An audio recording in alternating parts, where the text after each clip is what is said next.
Today, I want to share 1 minute of brilliance from Nick Sabin, who is considered by many to be the greatest coach in college football history.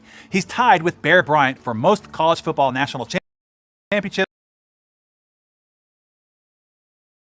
for a coach in the modern era. Coach Sabin has been the head football coach at the University of Alabama since 2007. Previous to that, he served as the head coach of the National Football League's Miami Dolphins and 3 other universities: Louisiana State University, Michigan State University, and University of Toledo. Sabin and Bear Bryant are the only coaches to win an SEC championship at 2 different schools. In this short clip, you're going to hear about building a team, creating alignment, and getting complete buy-in, and your 4 jobs as a leader. Okay, watch this. And the big part of being a team is you have to be able to communicate with other people, and you have to work with other people. And you can never have any team chemistry for this reason. Mediocre people don't like high achievers, and high achievers don't like mediocre people. So if everybody doesn't buy into the same principles and values of the organization and the same high standard, you're never going to be successful.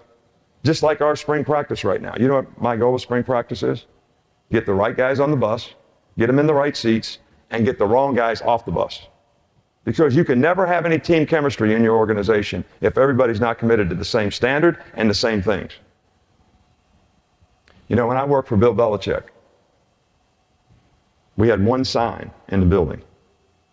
It was, "Do your job." One sign, "Do your job." He defined the expectation for everybody in the organization, whether it was the secretary, the personnel people, the coaches, the players, the kind of players that we wanted, the kind of size they needed to be, the kind of personal characteristics we wanted them to have, the critical factors to play their position. But once it was defined, you had to be responsible for your own self-determination, and that is accountability.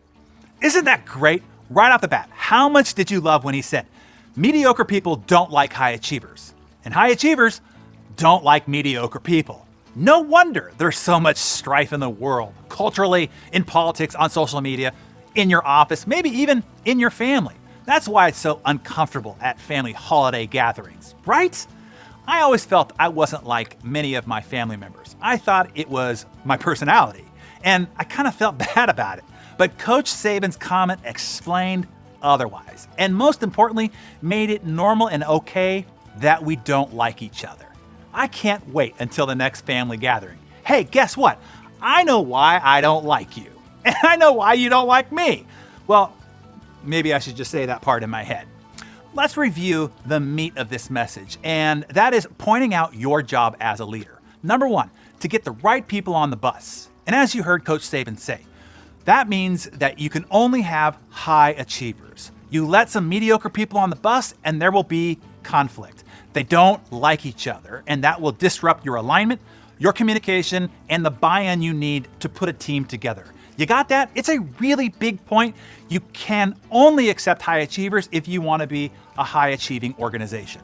Number 2, get the right people in the right seats. Some people may be a high achiever, but just not at the job function you have them in now.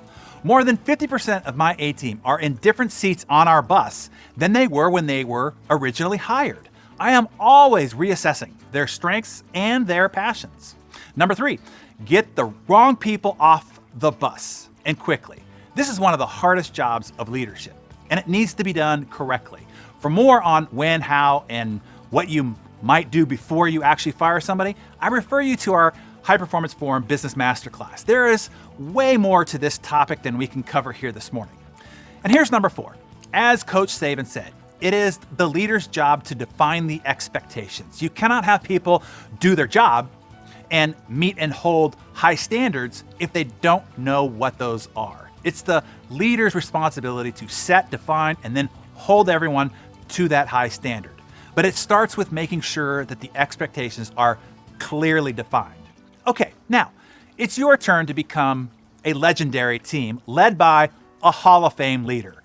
Jot down your thoughts in your Darren Daily Journal and tell us in the comments below, which do you need to get much better at? 1, getting the right people, 2, getting them in the right seats, or 3, getting the wrong people off, or 4, clearly defining expectations. Declare that below, and then take some action to get better today.